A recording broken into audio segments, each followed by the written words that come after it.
Here we go. You want to be like? Sensitivity equals fucking poverty.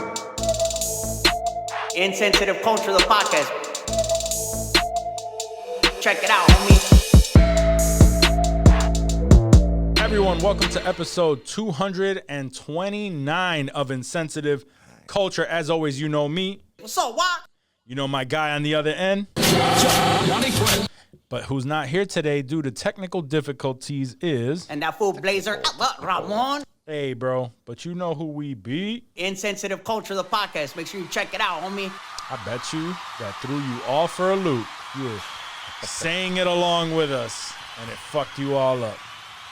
I'm going to start having to shake things up for these listeners. You gotta switch it up every now and then. Yeah, every now and then. You can't let people be anticipating too much. Never know our next move, you know? Yeah, unfortunately, Dave had a bad reaction to all the cats and dogs he's been eating lately, so. Oh, man, they already remixed that. I'm going to have to play it for you a little later when we start talking about it. Definitely going to have to play that later. Yeah, it's hilarious. It's great. I've been dying. I've been waiting for that remix. Oh, they work fast. They work real fucking fast. I knew I hadn't come across it yet. And someone was asking me earlier. They were like, "Oh, I bet you someone's going to remix that." I'm like, I'm sure there's already like 3. We just haven't come across it yet. Yep. All right, I got my hands on it. So nice. Oh man, how you doing, bro? How you showing up? I'm good, man. I'm good. This week has been another challenge, since the last time we all spoke. I think that we mentioned that all my kids had COVID. I talked about that last time. Oh, yeah. All my kids had COVID this past weekend. Had to take my son to the ER on Saturday. That sucked. Sucks, yeah. Sorry to hear that. Never want to take an 8-month-old to the ER, but turns out it's all good. It's just one of those extra precautious things. Yeah. Learned a new thing today. I guess everybody I mentioned it to that's a parent, I was like, oh, wow. I never heard of croup before, but apparently that's a thing. Nah, my kids had croup. For sure. It's a thing that apparently you don't hear about unless you have kids, because I guess only kids get it. Yeah. And it's not one of the more popular ones, like, I don't know, colic or whooping cough or something. Sure. But that cough, when they get croup, though, that cough sounds weird as fuck. Yeah, it does. And on top of that, COVID, right? So that's why. Yeah. That's why we ended up having to bring them in. But everything turned out all good. They gave him a couple of shots of steroids. He came out like Schwarzenegger. He's good. Nice. And my daughter, she forgot she even had COVID. Like, that shit lasted like 2 days for her, and then she was running around doing everything. Oh, like yeah. nothing. Back to normal. Yeah. Honestly, that's what were you going to say? I was just saying, even the doctor at the ER was just like, yo, remember like how bad this shit was? Like, your kids would be like admitted into the hospital if it was 4 years ago. Yeah, but now it's like, it's just fucking, it's just like a flu. It's just, Yeah.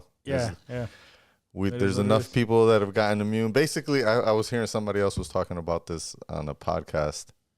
I think it was a podcast or something earlier this week that I heard, completely unrelated. But basically, the dude was like, anyone who's going to die of COVID has died, right? Like, pretty much very few people are left that are going to die of COVID. Like, sure. COVID did its thing. Yeah. As far as like, I'm a deadly virus. It did its thing. It ran through the population that it was. And now for everyone else, it's just a major inconvenience. But it's going nowhere, right? Like, we're all going to fucking catch it again at some point. And just keep going through the cycles. But as long as, we good. Nobody's too at risk. I mean, there's still at-risk people, but for the most part, I think a majority of at least Americans are going to be good money. You mentioned your kids, and we didn't mention this on the podcast because I think we just had the conversation, but Johnny's not able to make it to Comic-Con this year. We go every year, but that's the biggest thing that I'm actually going to miss out on. I'm not going to be able to meet your little guy. Yeah. And I'm not going to be able to see your little girl this year. So I'll make it for something else, I'm sure. Yeah, for sure.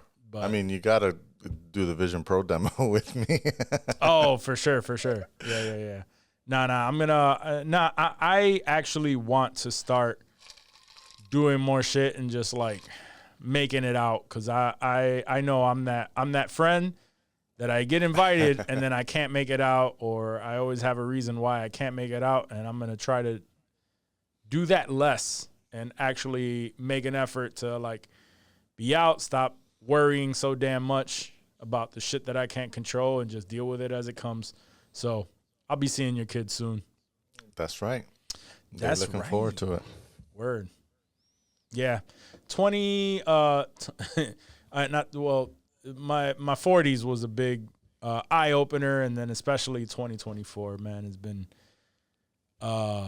very, in some ways, very shitty year when it comes to, you know, loss and all kind of stuff like that. So it just puts a lot of things in perspective, you know, health concerns and all that shit. It's just like, you know, certain things are just in perspective. So yeah. And that's going to be my thing. Yeah. It's going to be my thing. It's just like, yo, fuck it, man. I'm just all in on everything. Just deal with it as it comes, you know? That's what's up. That's what's up. Cool. You want to get into some questions? Question. All right, like I said, Dave couldn't make it, but he gave me his questions for the day. So hopefully he didn't give us the prep time on one of these, but I put a little bit, you know, I put a couple of them together. You're probably going to want to do that. But let's go with the easier question first, right? It's you have to choose one of these to be made. Or I'm assuming that. He just said choose one, right? A Channing Tatum solo film, or Gambit solo film. Let me say that again. A Gambit solo film starring Channing Tatum. A new Wesley Snipes Blade movie. The Amazing Spider-Man 4 with Andrew Garfield. Or Sam Raimi's Spider-Man 4 with Toby McGuire.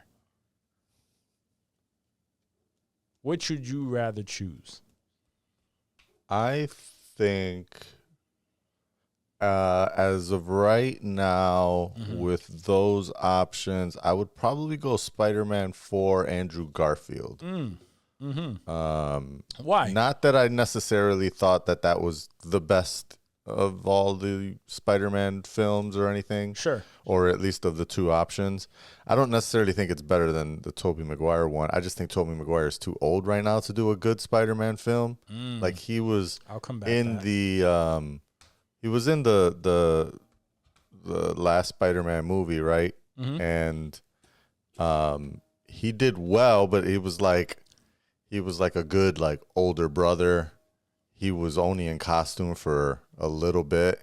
He seemed and looked like really old in the parts where he wasn't in costume. And while maybe there's some Spider-Man story arc about old man Spider-Man that could be interesting,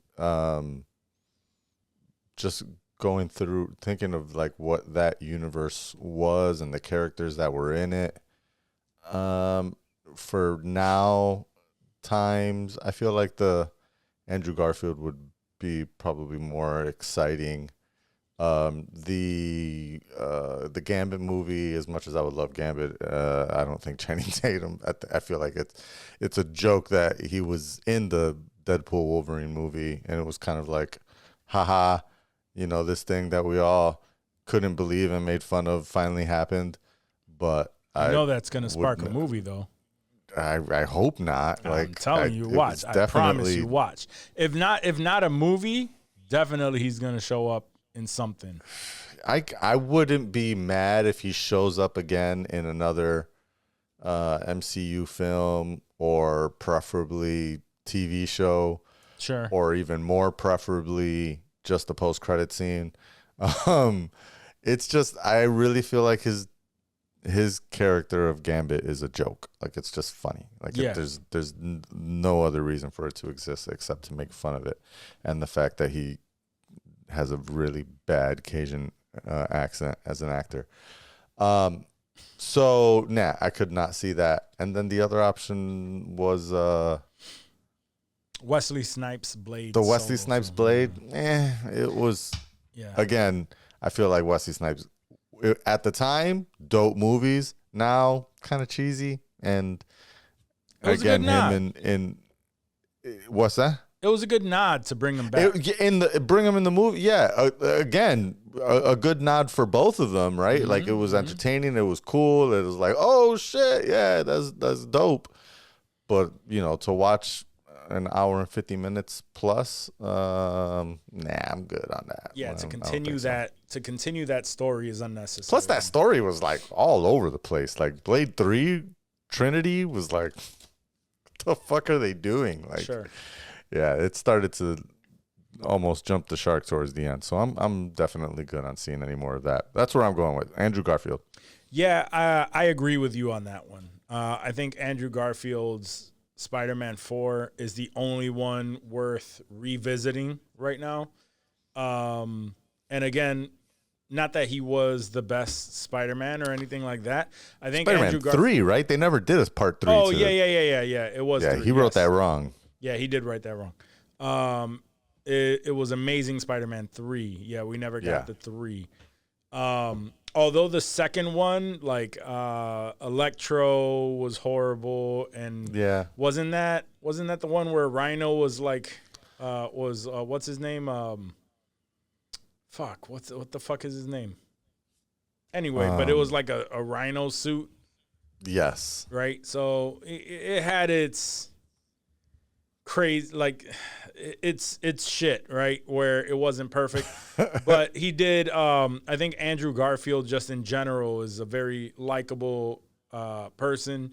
Him as an actor, he can definitely show some range. I think he's great, and I would like to see him again in a third Spider-Man movie. I agree with you. The Toby McGuire one, it's not necessary. Like, the first 3 were amazing because they were the first Spider-Man movies. So we hold them close to our hearts, and they were like somewhat comic book accurate. They tried to stick to comic, but he was kind of like corny, cheesy. Now, where that story could go. Well, that was Paul Giamatti? Yeah, Paul Giamatti. There we go. Yes. Oh, God, I don't remember him exactly. playing Rhino. Yes. That was pretty bad. Cast himself as Rhino? Oh, God. Anyways. But anyway, so Toby McGuire, it was kind of cheesy, especially like revisiting it and everything. So, I have no real need for that unless it revisits like the dark days that he's talked about. And that's where I was like, oh, okay, maybe there's some like dark time storyline, but yeah. Well, in what's it, Into the Spider-Verse or whatever, the first one. Well, no, Spider-Verse, the Spider-Verse animated movies. Oh, yeah. So Into the Spider-Verse, whichever the first one is, I always get it confused. But anyway, the first one, Into the Spider-Verse. The character of Peter B. Parker, the one that's all depressed and shit, that's actually the real Spider-Man. Right. So technically, that is the story arc of Toby McGuire. Right. His Spider-Man, he delves into depression and lets himself go, and then he finds, he loses Mary Jane, and he just spirals kind of thing. So so that would be the story arc that we missed out on, and it would be good to revisit that honestly in some sort of way to watch Spider-Man lose his way, and he's not perfect, and and he just starts spiraling, and he starts going ham, and I think he even mentioned that he killed someone or something. I think so. So if we visit that, like an angry Spider-Man, possibly a rated R, that's the only way that I can see Sam Raimi's Spider-Man 4 coming back with Toby McGuire, and it'd be worth watching. Yeah. Blade, great cameo. Don't think that we need to revisit another full fucking Wesley Snipes Blade movie. He's too old. Like we don't need to see that shit. He can pop up. He can pop up somewhere else, and I'd be happy with that. Same with Gambit. I don't know if it's well written and it's not like that funny shit. Like maybe a standalone Gambit movie would be all right, but I don't see that happening in the long run. Like, why would we get a standalone Channing Tatum Gambit movie if he's not Gambit moving forward? Yeah, and he's not going to be Gambit moving forward because he's older. We love the cameo for what it was. Right, his face looked way too chubby for that costume. You know, it was like there was a lot of things that just, even though we loved it for what it was and for that cameo and knowing that he wanted to play that forever and all of that stuff, and I get it. Like Ryan Reynolds loves him as a person, and he's like vouching for him and everything. I don't think that a standalone Gambit movie starring Channing Tatum is in the books. I dearly hope not. No. We need to get him in before they end the multiverse. If Fox was still around, maybe. Yeah, if Fox was still around, then we'll chalk it up to... had done that movie like they did it and had brought him back, and there was this good reception, right? This jovial reception around Gambit. I bet you Fox would have fucking made a full movie. They would have finally, finally pull the trigger. Yeah. Fuck that. Nobody wants to see that shit. Nah, nobody wants to see that. Who was did we go through the Gambit? Oh, you weren't here for that. We were trying to think of, like, I think I did some fan castings for Gambit. Yeah, well, for the full X-Men roster. And I think someone said, and I wasn't mad at it, Dave can't stand him. But I thought, like, the look of it and the commitment that he would give to it, I think wasn't a bad choice at all. What's the dude that played Elvis? Oh, Austin Butler. Yeah, Austin Butler. I think he has the look, and I think he would commit to having a pretty decent accent. I could see it. I could see it too. Dave is completely shut off to Austin Butler. He's like, fuck that. Really? Dude. Yeah. He doesn't like Austin Butler? No. I thought he did really good in Masters of the Air. Yeah. No, he's not a bad actor. In my opinion, he's not a bad actor. But for some reason, I think Dave, it felt it didn't land well with him. The fact that he played Elvis, and then like he was like he had to get a dialect coach again because he couldn't stop talking like Elvis. which is fucking stupid, but hey, hilarious. man, but that's my point, is like he will get lost in. He was so lost in the character. He was so lost in the character and speaking like him and moving like him that he kind of just absorbed it. Well, he's a British dude, right? Like, there's no way he can't do any accents, right? Like, they can do almost any accent. I think he is. Oh shit! Let me see, Austin Butler. Maybe I'm wrong, but I thought he was. Nah, he's an American actor. It says, yeah. Come on. He was born in Anaheim, California. Yeah, he's an American actor. But I don't think he's bad. Yeah, don't listen. I mean, to he me. kind of looks like Napoleon Dynamite, but that's about it. Because I'm looking at him right now, I was like, oh shit, he kind of does look like him. Anyway, all right. Next question, and we only have 2 questions, so second question here is, give me your Mount Rushmore of fast casual restaurants, which means no waiter or drive-through. All right, so no, yeah, okay. In-N-Out don't count. That's fast food. Yeah. You want me to give you my 4? I wrote these down 4? pretty quick. Yeah. I think I got at least 3. I might be able to pull out a 4th by yours. Go ahead. All right. Five Guys. Okay. That's up there. Their burgers are really good. They're just fucking expensive as shit. I would have to go with locally here in Rochester, New York, Carbone's Pizza. Okay. They're really good. No waiters there? No, it's just order your pie, pick it up, kind of thing, or grab a slice. Carbone's is Greece. That's Dewey by Long Pond. Oh no, Dewey by Stone Road. I'm sorry. That's real Greece. Yeah, that's Greece. That's where I lived for a minute. So yeah. Their pizza's real good, but it's very much Rochester style pizza, and you know what I mean by that. So I sure do. Chipotle. Chipotle is like the OG of fast casual, right? Yeah, that's a staple. It has to hit the Mount Rushmore. Probably. And this one is a little more vague because I couldn't quite pinpoint it, but it's not the best. However, for the amount, the value, and when you know what you like from there, you can't beat it ever. Is mall Chinese food. You know what I mean? Like you have like the little thing. You tell them, "Yo, I want this, I want that." And when you know what you like, I guess that's not fast food, right? Because there's no drive-through.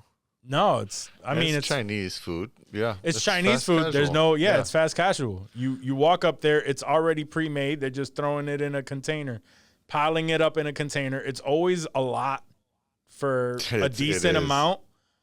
And like I said, when you know you can't just like, let me try this, let me try that. No. You got to know what you like, and you got to get an enormous amount of that. And when you do that, it kills every time. You know what's funny? I was talking about this with my sister-in-law the other day because it's one of her. She doesn't really care for Chinese food much, but it's one of the things that she does enjoy. Mm-hmm. And I was like, the only place you can find this is at the mall Chinese restaurants. They don't serve this type of chicken anywhere else. I've never seen this type of chicken at a regular Chinese restaurant. Yeah. And it's the bourbon chicken. The bourbon chicken, yes. They only have that at mall Chinese the shit is banging, stops, right? Son.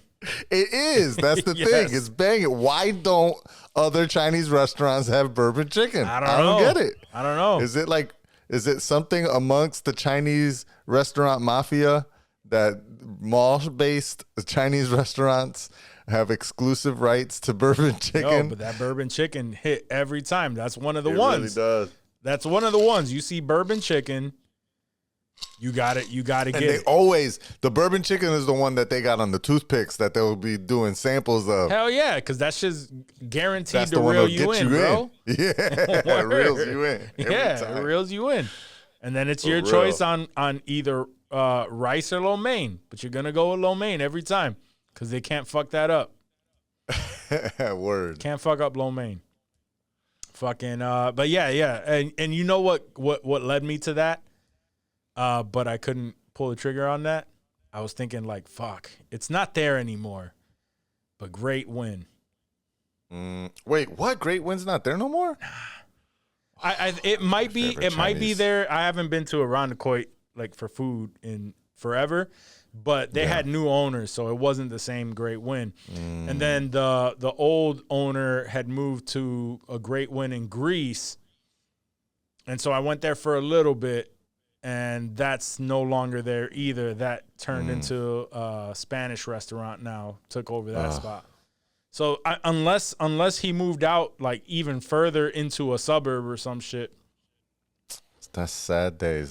I know. Great Win had the most bangingest Chinese rice, bro. They had the best Chinese rice and the sesame chicken and the General Tso. I still have not been able to find any Chinese spot where it tasted as good as that spot. That's a fact. Yep. Chinese is definitely it's an awesome Chinese, but I guess Chinese is fast casual. I never really consider it fast food. It's got to be on my. I just don't have like a specific Chinese restaurant. Not Great Win is the only one that I can call out. That's it. Yeah, If it's not there's that, one it is that what I it go is. to here, but it's Chinese. It's always like there's no like a Chinese chain. No. Of fast casual that I could think of. It's like a I guess Benny P.F. Chang's Hanna's is or like some the shit. only. Nah. Benny Hanna's I think is Japanese. Oh, right? 'Cause okay, it's, yeah, that makes sense. Hibachi. And P.F. Chang's, they have And waiters P.F. and Chang's, they have waiters, yeah, so it's not really fast casual. No. Yeah, I don't know. But I love Chinese food. It's definitely one of my top 2. Word. Was that your 4? Yeah, that was my 4. All right. I think I'm gonna. Yeah, as much as I would rather replace, I don't know, maybe I'll have 2 Mexicans by the time I say this. I think we both are gonna have Chipotle on here, right? Yeah, and well, I don't count would that as imagine Mexican Dave- though. That's American. No, not Mexican really. food. It's kind of like American Mexican, Yeah. Tex-Mex almost. Yeah. But you know, it's tacos, nachos, and burritos, right? Sure. But they're just like I think that's when I think of fast casual. I think if you tell someone that's never heard that phrase before, fast casual, and they're like, "What is that?" And I think the first thing you think of is to say it's like Chipotle, and they're like, "Oh yeah, I get it, yeah." Yeah. So they've got to be up there, even though they're not. I think the best, tacos, burritos, or nachos. They're just, I think, the best at that fast casual style. Sure. Especially out of any national chains or semi-national chains. Anyways, Chipotle, I'm gonna put them up there. Okay. I would. I love Korean fried chicken. I would have said BBQ chicken, except a few months ago, maybe it was last year. Dave put me onto banchan, and I had it in California, and then found out that they have banchan over here in New York as well. So I've had it over here, and it's just as good. I've never had that. I never even heard of it. It's fucking dope. It's fast casual, so again, no servers. You order, you wait for them to bring it up, it's they Korean fried chicken, but they also have like other Korean options. Whereas like BBQ only has Korean fried chicken. I don't think they have like other Korean foods and appetizers and stuff. So I think that's why I like banchan. Anyways, I'm gonna go with banchan. Chipotle, banchan. I will say Tacodero. I almost went with them. I'm sorry, not Tacodero. Tacodero is the Rochester one, right? Place over here. Yeah. Yeah, Tacodero was good. I do like them, but when they started charging an extra $1 for the consomme, I had to cut them off. No, that's fair. That's fair. And their menu is not. They're just wild. They're way overpriced, Yeah. and their like service hours be weird. Like, Well, that's why, because the studio is right down the road from their new restaurant, Right. and the reason why I don't really like, I fuck with them sometimes, but I get their steak tacos more than the birria because it's mad expensive. It's like overpriced for no reason. yeah, it's $12 for 3 steak tacos, plus I have to pay an extra $1 for the consomme.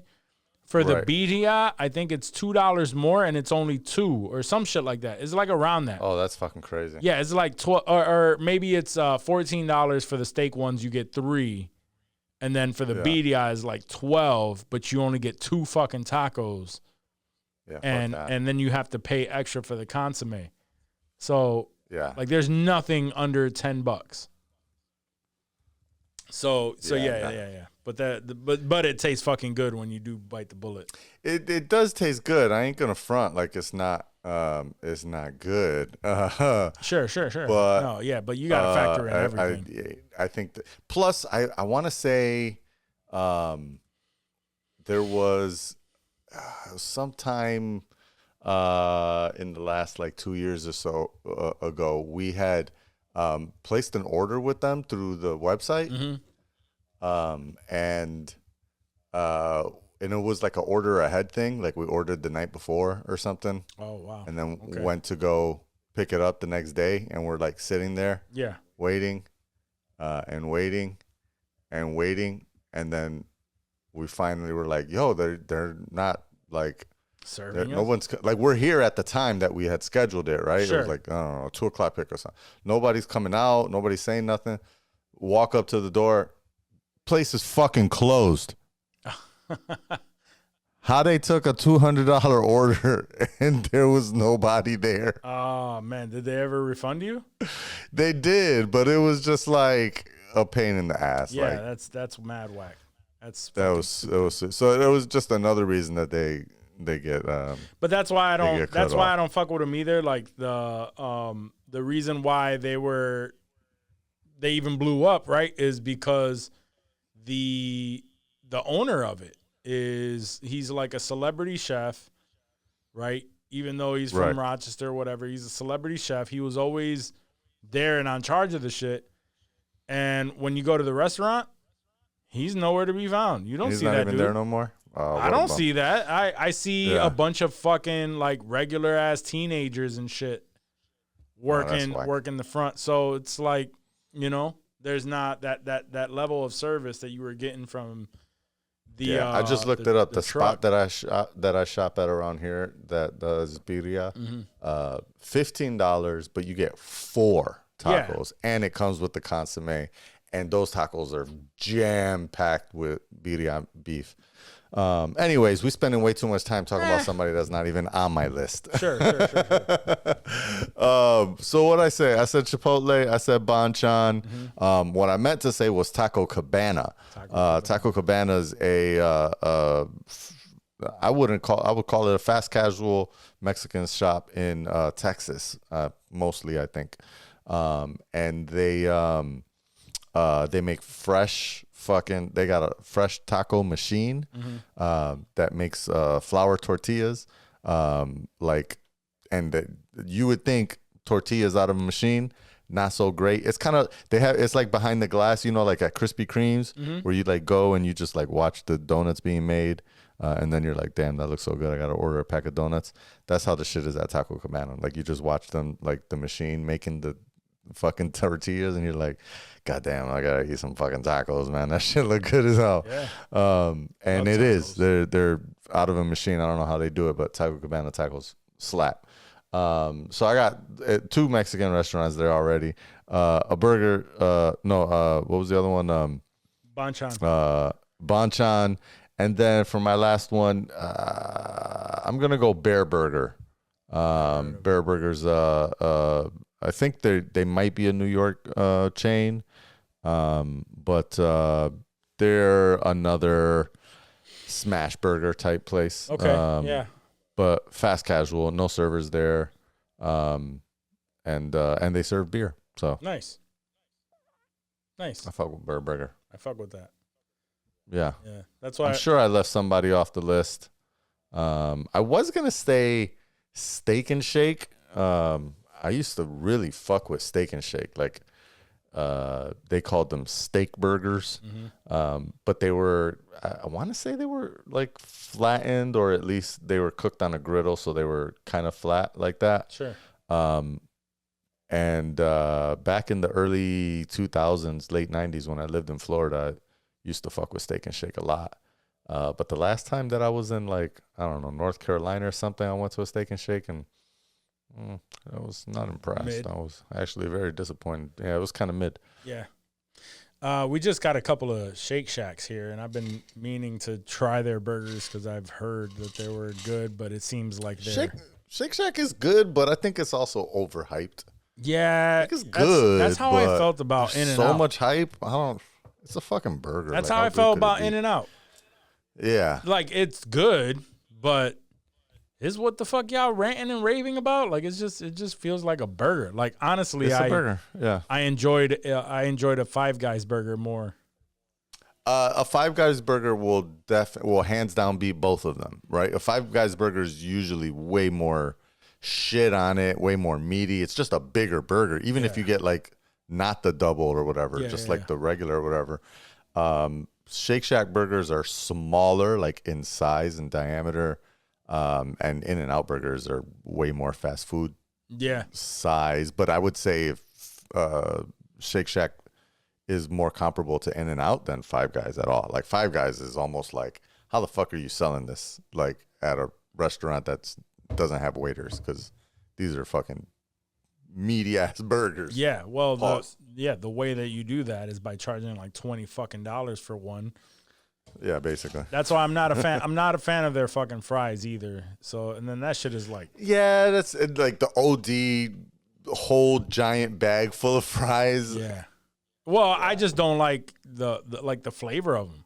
You know, like the amount is fine. Like, they're really thick. I'm not a big thick potato. Yeah, and I don't know if I'm a fan of the fucking peanut oil shit, but whatever. Yeah, well, I think I don't mind the peanut. But their oil burgers stuff. their burgers are fire. So that's why their burgers are great. Yeah. There's a spot down the street from here called the Filling Station. That they're my favorite fucking burgers of all time. Oh shit, I gotta try that. They're really, really, really good. Just to throw them out there, before you say that, let me give you at least Dave's. He did tell me which one, what his four were. His was Chipotle, Five Guys, Bonchon, and Mission Barbecue. Yep. I don't think I've ever done Mission Barbecue. I don't remember Mission Barbecue. It's like ringing a bell as if that I might did, be a Cali thing. But no, Dave is just a big barbecue person. You know what I mean? That's yeah. So we have a Mission Barbecue here. Okay. Yeah, we have one, but I don't think I've ever eaten it. That's why it stuck out to me. Is because I pass it going to the gym every time, but I've never actually been there. I'm gonna have to try them out though. If it's on Dave's fucking Mount Rushmore, then I'm gonna have to check it out. He's pretty picky on his barbecue. He is, bro. He's very picky on his barbecue, and if that's there, then that's worth trying. So, all right. So then, I actually I got a third question here for us. Oh, nice. So this is going to be a would you rather picked from the pile. Oh. Shit. All right. Are you ready for this shit? Sure. All right, Juac. Would you rather? Oh, my God. The fact that you're laughing and shit. These just are always so wild. Oh, it's so stupid. Would you rather walk in on a family member getting off to the family photo album? Okay. Or cut your nipples off with a butter knife? I'm sorry. What? Yo. A family member getting off to the family photo album? Jesus Christ. I'm not cutting off my nipples. Or cut your nipples off with a butter knife. With a butter knife. Depend. Who the fuck is the family member?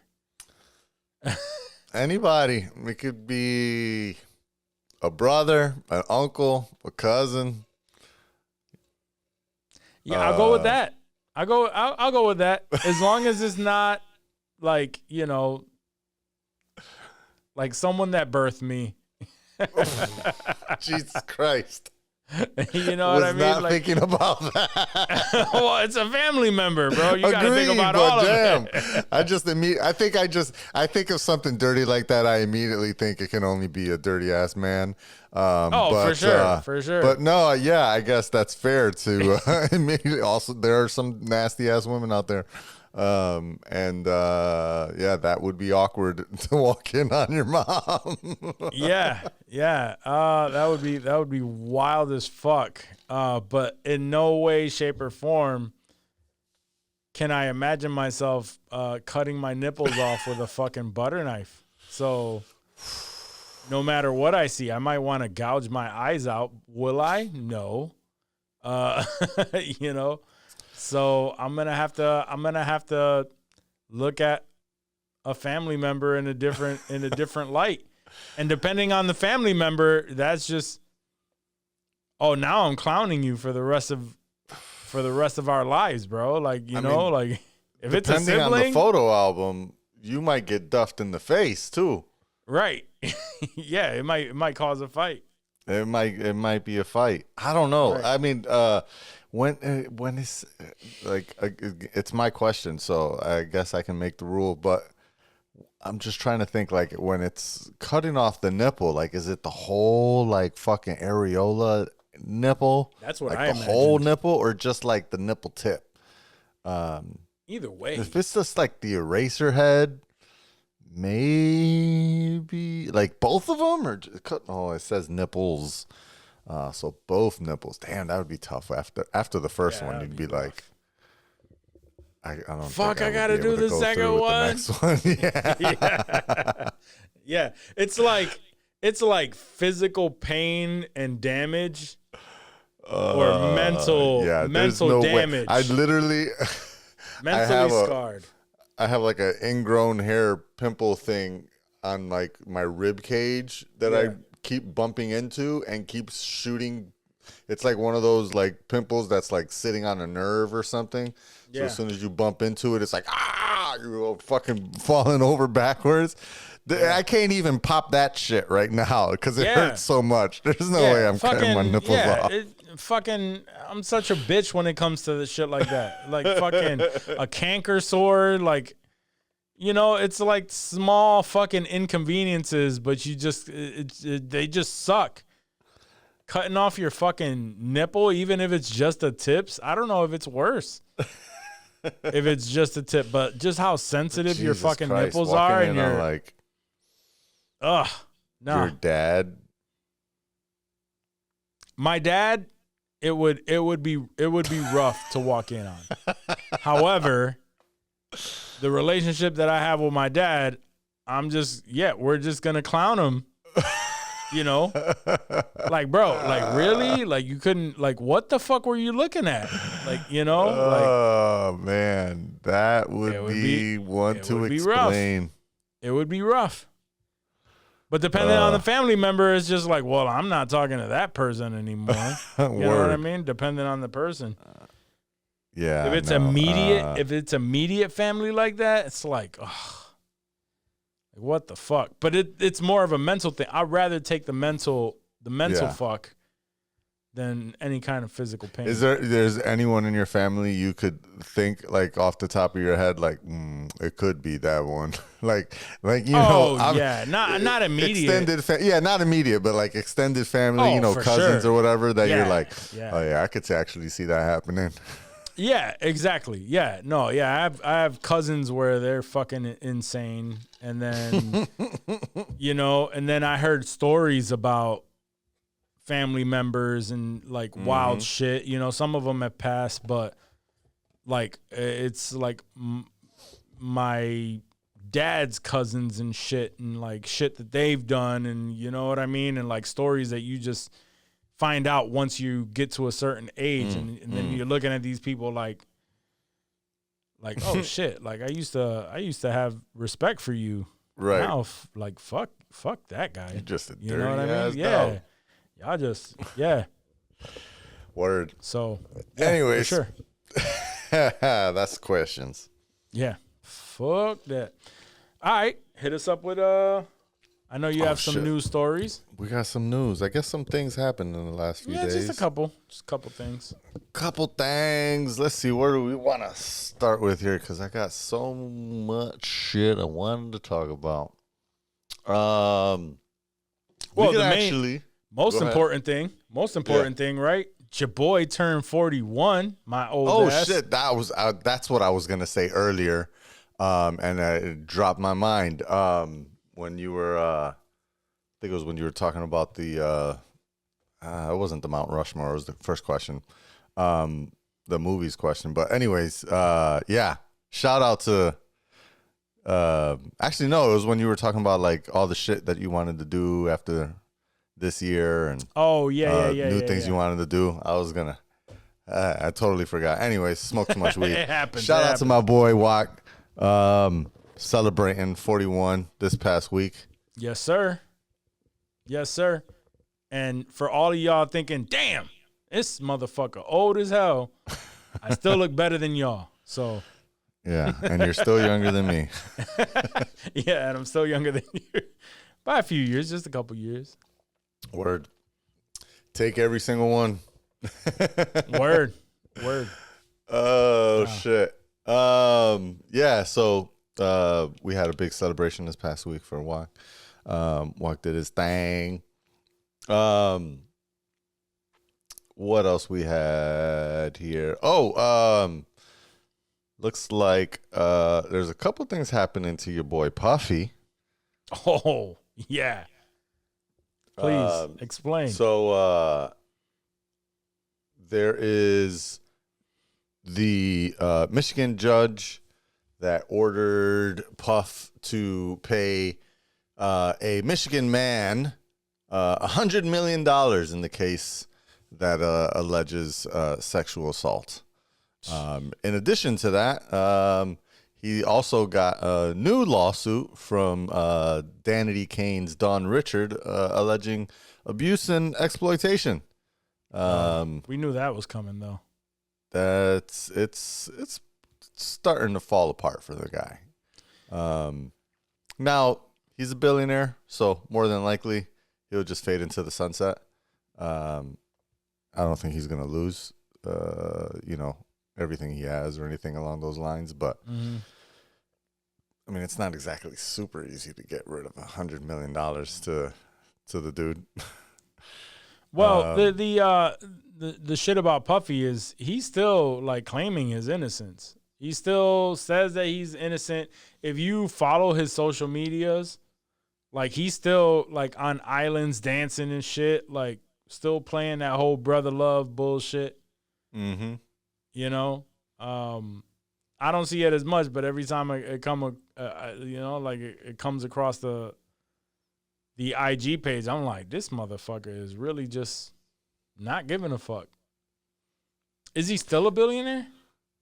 I think so. He lost all his deals and shit. He lost his deals, but most of his money was from the Revolt Network, and I think he sold his shares in the Revolt Network, so he still got all the money from that sale. At the end of the day, he's still a smart businessman. Absolutely. He's still involved in, I think he's got a involvement in he bought like a cannabis company here in New York that he's involved in. He's got a lot of business decisions he's never been bad at business. He's just been bad at life, I guess. Yeah.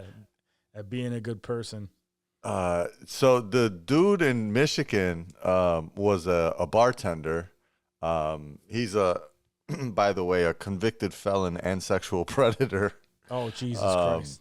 Sentenced on 14 counts of sexual assault and kidnapping over the last 26 years. And he's currently incarcerated.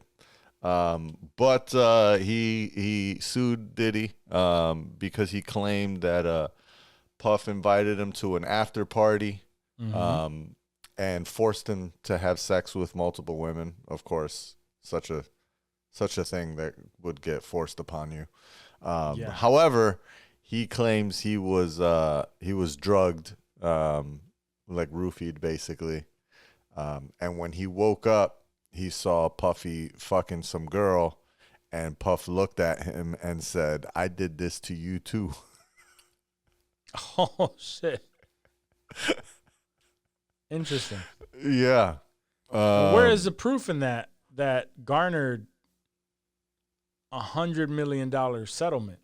I don't I don't see anything in this article that I did this to you. it's like a he said, she said thing. I don't know why the judge is ordering him to make this payment. Yeah.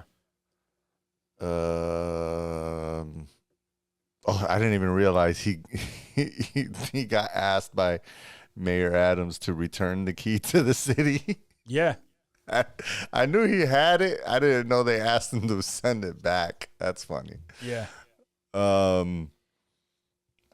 Yeah, I don't see exactly why he was awarded. I mean, I don't think that the award. information was given out, but I'm just saying, like, it just speculation here, right? Like, what would garner, like, what kind of proof would you have? Oh, that's to, what it is. So he didn't show up to court. That's why. Oh, Puff didn't show up to court? Yeah, they failed to appear in court, so he got awarded. He lost basically the case by not showing up. So he okay. That's kind of like just saying, yeah, fuck it, I'll take that loss. I'll take that loss. I'm not even entertaining. I'm not this going all the way to bullshit. fucking Detroit.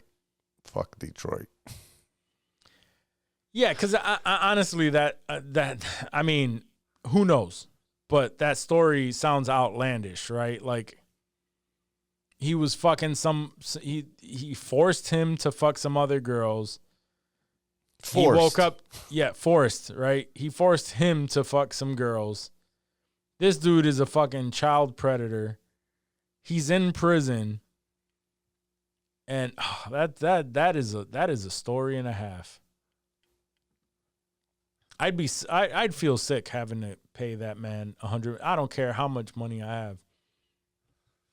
Yeah, That's life-changing money, and this motherfucker's in prison already, and he's a child predator. $100 million is nothing to sneeze at. Like, that's No. a decent amount. If That's- you've got $1 billion cash, which he doesn't, right? Sure. $100 million is a large chunk of that. That's a lot of money. That's a lot of money. Yeah, fuck all that. I'm showing up to court. Yeah.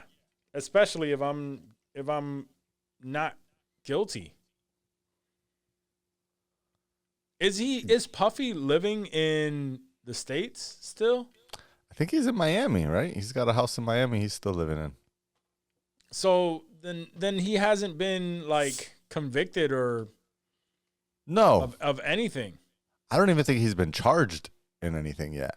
No, yeah, I remember that. He Like, just even when has the Cassie case, but they settled that, and that was a civil lawsuit anyways. even when They they settled seized that everything. out of court. When they seized everything and they That's were all they going did. through all They this shit. seized it, yeah, but they haven't charged him yet since that seizure.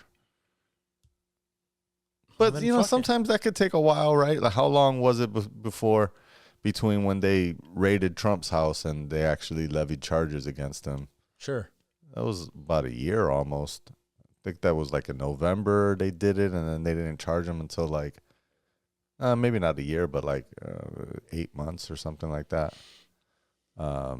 Anyways, charges could still be pending on Puff for that. What do they call it? Sexual trafficking or human trafficking? Yeah, human trafficking.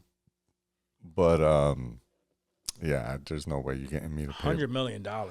$100 million on this dude just for not showing up. That's a mistake. Yeah, that's wild. That's crazy. What is this? Oh, that's that one. Let's see what else we got here. OnlyFans has a lot of fans. You heard about this? OnlyFans is making so much goddamn money. Yeah, they made a shit ton. Like, they crossed a few billion, right? A few users on OnlyFans have jumped to 4.1 million, 305 million. Number of OnlyFans creators is 4.1 million. Users Crazy. are 305 million, and those users have spent $6.6 billion on the platform. Jesus Christ. The owner of OnlyFans has received $472 million in dividends in the fiscal year and has earned more than $1 billion over the past 3 years. All of that is from a 20% cut. They only make 20% off the top. That's crazy. Yo, people are getting fucking rich on OnlyFans. We're a dirty ass society. Yeah. Yeah, I'm seeing that right now. OnlyFans pays out 80%. That's good. Hell yeah. Fuck. No wonder a lot of fucking it's gotten to the point, right, where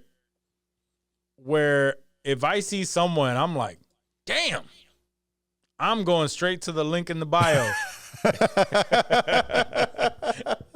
And if nothing else, just to see, like, do they have an OnlyFans? Because to me, if you have an OnlyFans, that means some of that shit had to have leaked. Right. But it depends on how popular. Then we're going to the leak sites. Yeah, then we're going to the leak sites. But but yeah. I would have to say 9 out of 10 where I go, oh, damn, she bad. And you go straight to the fucking link in bio. They got it. Yep. Yeah. Yep. I mean, it makes sense. It's probably the most empowering. I'm just mad I didn't come up with the concept because it's not like that amazing of a concept or idea. I'm just mad I didn't think about it, 5-7 years ago before he did. Yeah. This stat right here, I think is wild. Mm-hmm. Pornhub and Brazzers only do half as much business as OnlyFans. And it's free. Oh, no, because they have free paid with subscriptions. ads. Yeah, they have paid subscriptions. And they have subscriptions for, what is it, Pornhub Gold or something like that? Well, I think like Pornhub Pro or something. It's a very interesting and Brazzers thing. is a subscription-only service. That's not a... Yes. But they only do half as much business as OnlyFans. I'm going to throw this out there, too. OnlyFans is the biggest and most profitable porn operation in the world. I'm going to throw this out there, too. In 2023, OnlyFans paid out $6.6 billion to the creators. That's fucking nuts. That's insane. I think the allure and, like, y'all got on me every time we have the conversations about, like, who's your favorite porn artist right now, or or porn stars.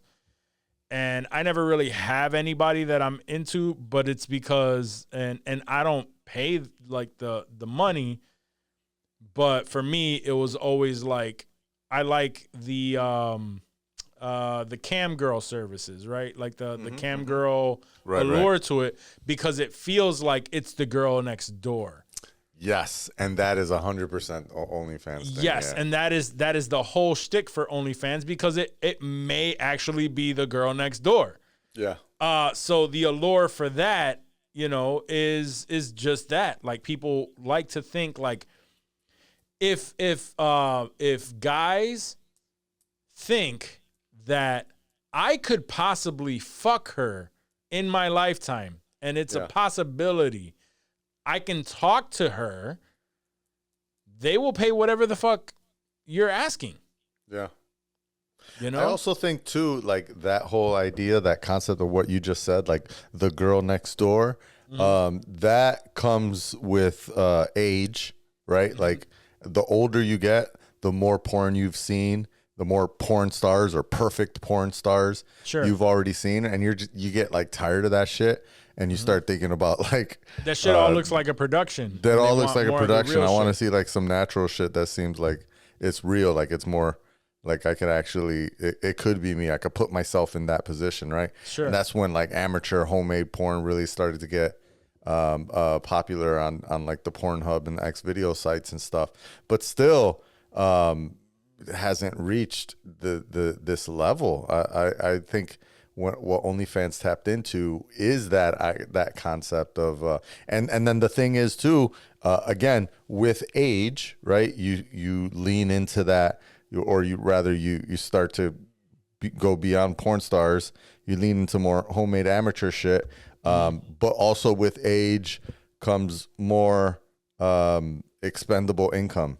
The older you get, especially before you have kids, you're 30, you have no kids, you're single, and you think there's an opportunity that maybe one day I could run into this girl at my local Wegmans or something, because OnlyFans creators can be local to your area, and yeah, I'm willing to spend my week's lunch money to watch a bunch of videos of this. I don't know.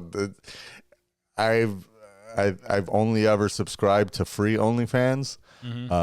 I've never paid for it, so I don't know who pays for them, but even the free ones are usually like but that's what it is, right? Even if it's you sign up for to get you to like buy more shit. But that's what it is, right? Like the free one isn't showing you shit. It's showing you like just enough, and then all they do is they bombard you with a message saying, yeah, buy this. They send you this, and they're like, and then they give you like this description of, buy this, and then you pay for that if you want, right? And if you catch somebody like hot and bothered enough, right, horny enough, to where they're just like, well, I don't know, I've been looking at her free shit and I haven't really been seeing enough, right?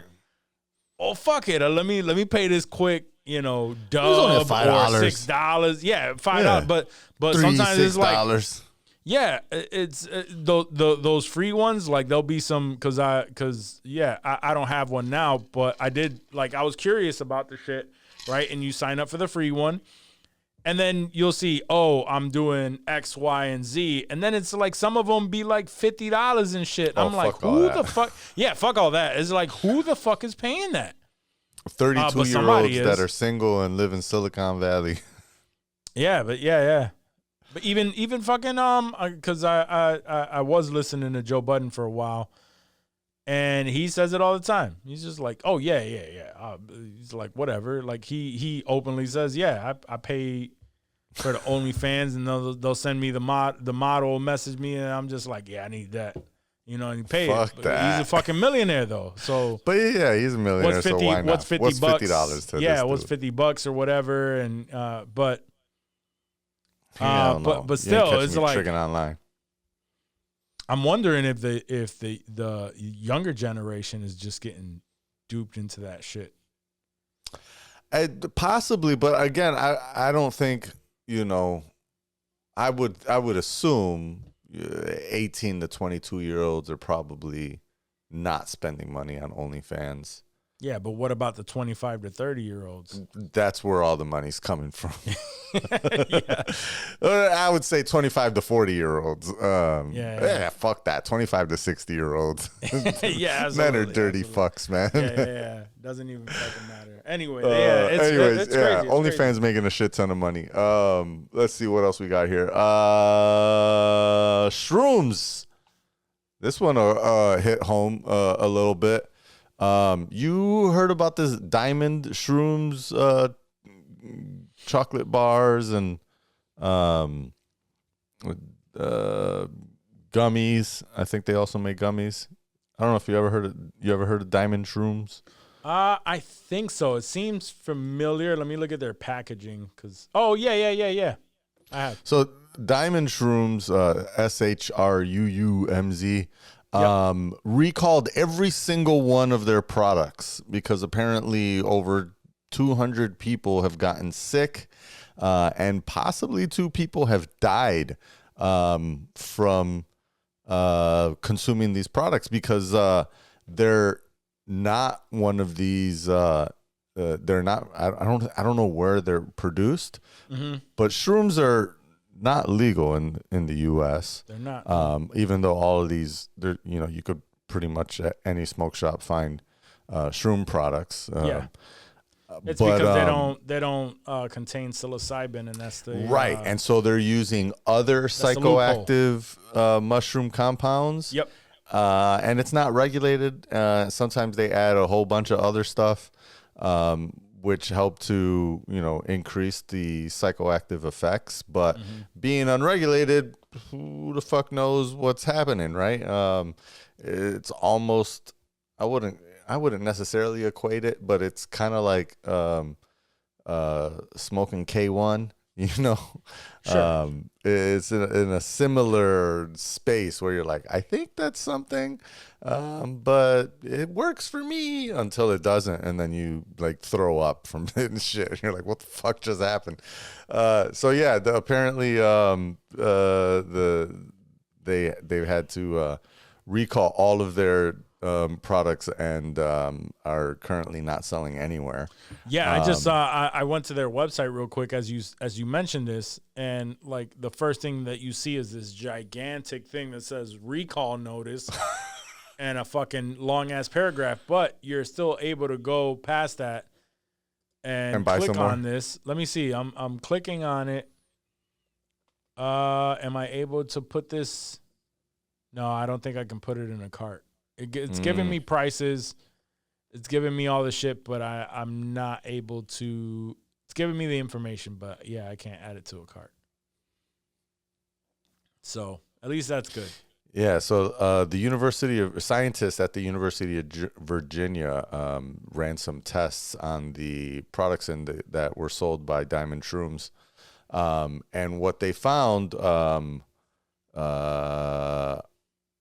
was a bunch of other substances. So instead of psilocybin, which is what magic mushrooms are, some of the gummies they tested, quote, had been labeled as claiming to use legal extracts of a mushroom called Amanita muscaria. Yeah. And that mushroom can cause hallucinogenic effects, but are rarely ingested because they also cause side effects like seizures and gastrointestinal upsettion. So yeah, Profit Premium Blends claimed unexpectedly high levels of muscimol from Amanita mushrooms were to blame for the Diamond Shroomz issues. Yeah, no thanks. I'm sure it's enjoyable, but I don't know. I have enough challenge even doing real shrooms. Sure. I've done it. It's been fun, but it's not something that I've found myself being like, man, I gotta cop some I haven't more done it to a shrooms for the point next. where I've taken enough to like trip out.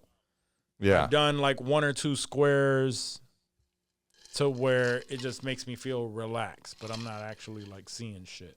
Kind of like micro dosing or whatever. Yeah. Yeah. That's as far as I've gone. Yeah, that's probably as far as you need to go.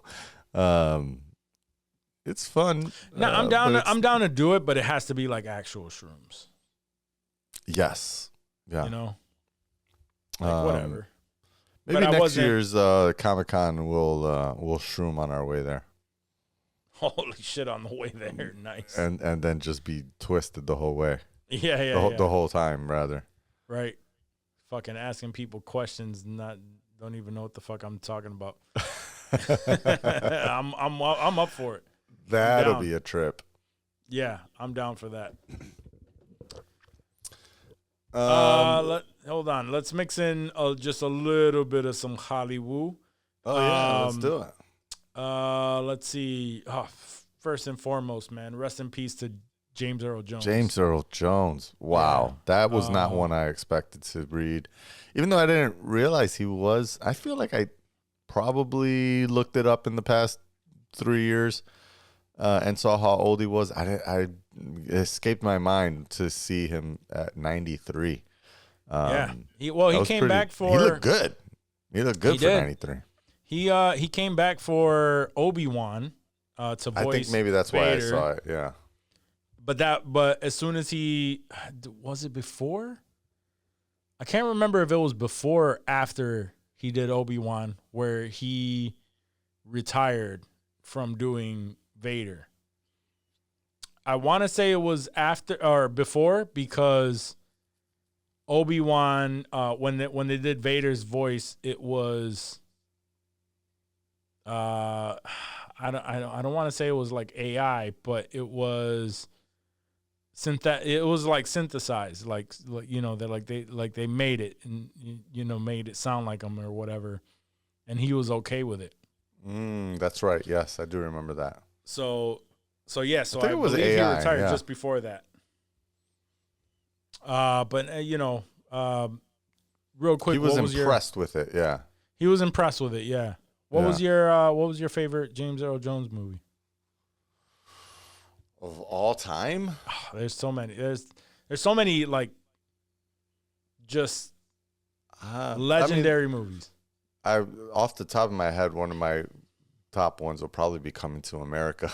Yeah, Coming to America. That's obviously. Obviously, other than Star not Wars. one of his more serious roles, but that's definitely one of the more iconic ones, or more memorable ones for me. Mm-hmm. That one, for sure, and the maybe that one in Sandlot. Yeah, in the Sandlot. That was the one I completely forgot that he was at the end of that. And yeah, that was a big one for me. You're the kids out there making all that racket. I mean, I one. think it would be hard to ever separate him from The Lion King, even though it's not like, even though it's animated, it's just his voice.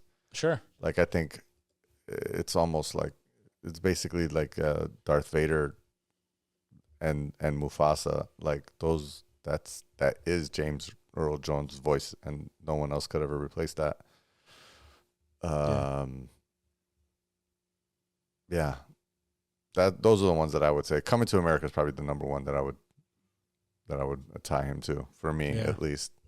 And I was wrong, because the last thing that's on his IMDb was Obi-Wan Kenobi.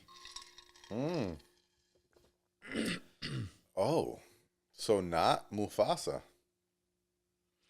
No, he did not voice Mufasa. You mean the live action? So yeah, there's a live action Mufasa coming out, and I know it's a young Mufasa, but I would have assumed that there was like a current Mufasa time, and then maybe they would go back in time and maybe have a narrated voiceover. That's how I thought the movie would play out, and I thought his voice would at least be a part of it. But shit, he's not even in Mufasa. That's interesting. No. The last but Lion he King wasn't, was the Lion King. He wasn't the Lion King live action though. Yeah. Yeah. Yep. He voiced Mufasa there. Yeah. Also, he was Darth Vader in Rogue One. So he was acting. If not voice acting, he was acting up until Obi-Wan Kenobi was his last thing. Wow. Yeah. So rest in peace to James Earl Jones, man. Absolute legend. Absolutely. For sure. But yeah, I'll say this because this is probably the biggest update to anything that we have in movies. And that is Shang-Chi's director, Destin Daniel Cretton, I can't even get this shit out right now. So the director of Shang-Chi, which is Destin Daniel Cretton, is currently in talks to direct Spider-Man 4. I believe by this time he is actually directing it. The MCU Spider-Man. MCU Spider-Man 4 with Tom Holland. And it's expected to start filming in early 2025. Wow. Okay. That's promising. I like Shang-Chi, so I'm Shang-Chi okay with that. Dope. Marvel is they're moving in the right direction. They're getting the directors that are that have proven to produce some quality shit in the past, and they're sticking to it. Now, it's interesting that they have a script and everything ready for Spider-Man 4. I haven't heard anything. I'm assuming that they have a script if they're going to be... They're shooting in 25. Yeah, early 2025. That's not too far from now. Right. So I'm wondering, yeah, they're really fast tracking it because that was my question before. Like, Avengers is supposed to be coming out within the next couple of years. Who are the Avengers? You know, so, and also, I don't think I have it here, but I was watching some stuff since we're talking about MCU, I was watching some stuff on Robert Downey Jr. talking about the whole Doom thing. And they're claiming New Rockstars. They actually made a video on it. And I guess RDJ was on a podcast. And he explained how everything came to be with the whole Doom thing. Because obviously there was a lot of speculation, but the way that he talked about it and how it was discussed, he's kind of almost damn near almost confirmed that it's not a Tony Stark variant. Like, he's playing Victor Von Doom. That's what did they say? New mask, same task? Yeah, new mask, same task.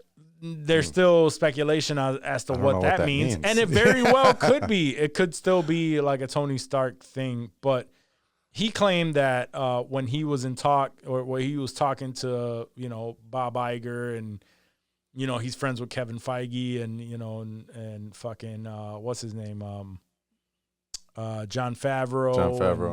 And, like, they're all friends, and they were discussing this whole thing and how it could happen.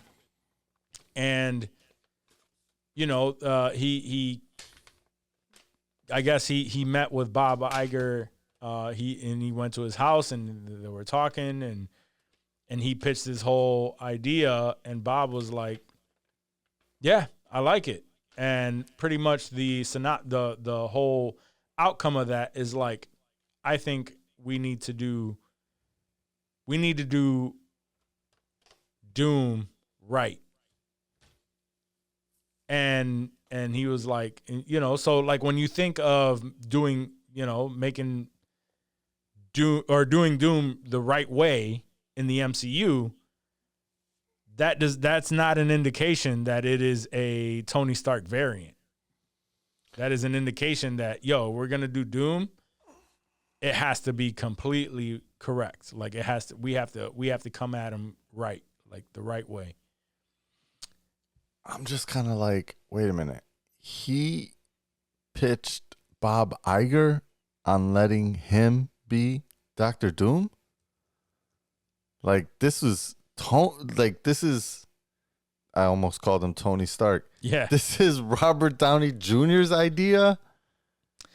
Yeah, it was something along those lines. Wow. On why he felt like the only ways that he could come back. Maybe it was more of a meeting of playing someone else, not necessarily being Tony Stark.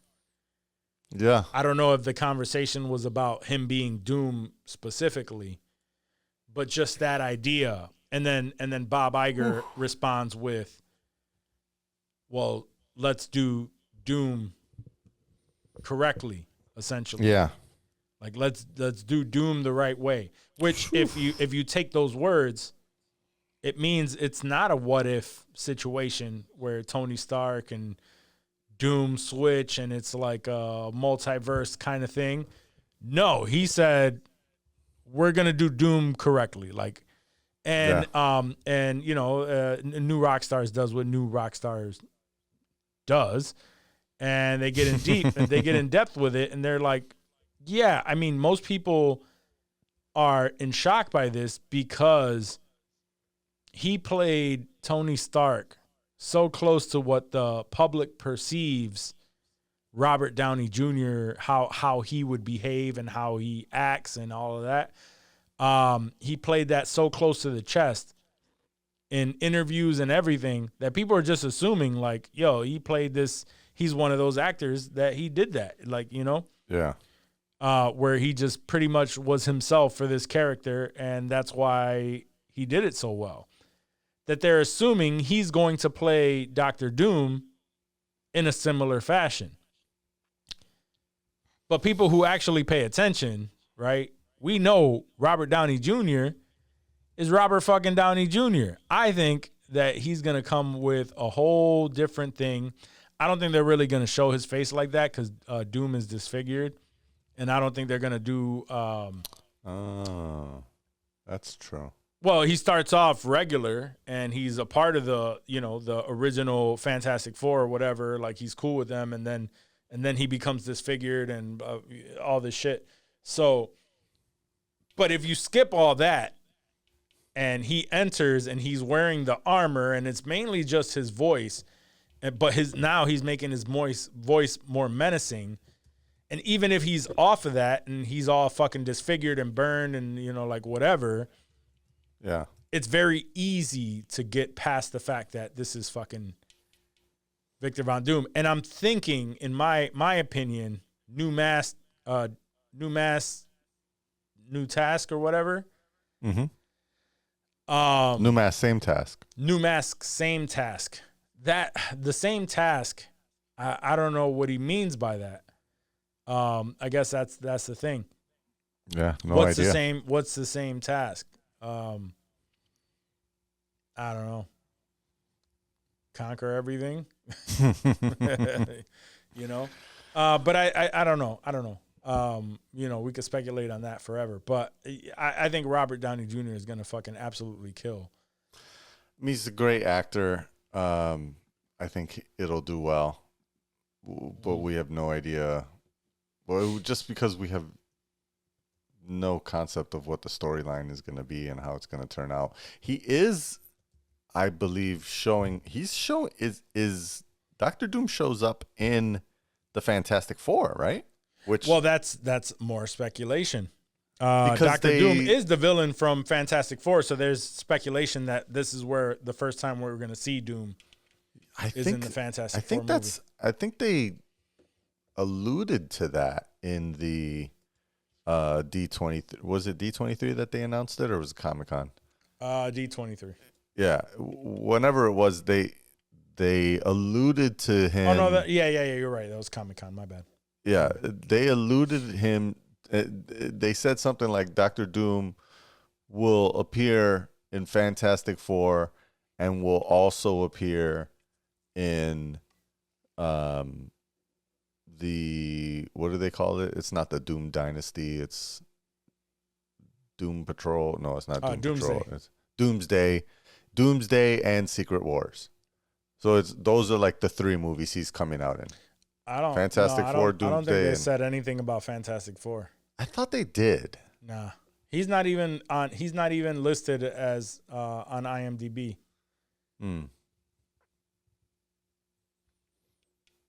Yeah, well, I think he has to be, right? Yeah, because of what you said. Yeah, even if it's just a post-credit scene or something. Yeah, or even like right at the end, whatever. Right. But anyway, yeah. You have any other news? I mean, I know it would be a better conversation had Dave been able to make it, but I got to talk about the debate last night. Mm-hmm. The U.S. presidential debate for all of our fans listening from Lithuania. We used to have a big Lithuanian listenership, right? Something like that. It was some random country like that, Eastern European or some shit. It was probably just like a server somewhere. But either way, we had the U.S. presidential debate last night between former President Donald Trump and current U.S. Vice President Kamala Harris. Mm-hmm. And it's may or may not be the only debate. It's the only one on schedule.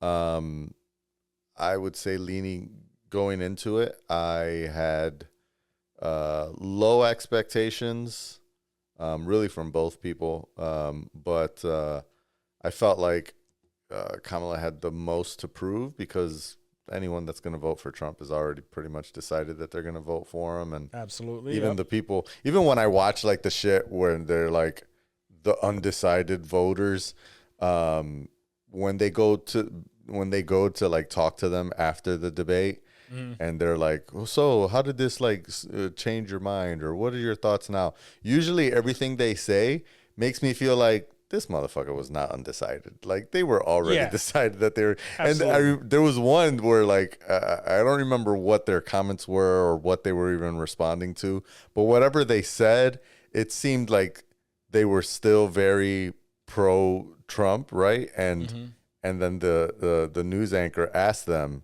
and they were like, so coming into this, were you already leaning towards Trump, or were you? And they were like, no, I was kind of in the middle. And they were like, okay. And then in 2016, you voted for, they were like, Trump. And they're like, and in 2020, you voted for Trump. And they're like, okay, yeah, you're not really fucking undecided. Get the hell out of here. Your ass was going to vote for this dude regardless. Yeah. You're either voting for him or not voting at all. Like you were never going to vote for Kamala. It doesn't matter what the fuck she said. Sure. But anyways, the debate happened last night, so we're recording on Wednesday. It happened on Tuesday, the 10th, which also I just looked up at the calendar and remembered that today's a dual anniversary. Not only was it your birthday earlier this week, this is also the anniversary of us meeting, which also happens to be the anniversary of 9/11 today as we record. Not necessarily the most celebratory thing, but it is the day that I met Juac for the first time, and we laughed at really stupid things and got super high that day. So shout out to 23 years of knowing my dude Juac. Yes, sir. I'll drink to Anyways. that. Yeah, for real. Getting back to the topic here, the debate last night. It was crazy. It was wild. Like I said, I had very low expectations for Kamala, but she had the most to prove because we had to just see that she was not a moron and she could string some sentences together. Mostly, I would say, leading into this, it seemed like she was kind of dumb. She had some very bad press conferences over the years, bad interviews.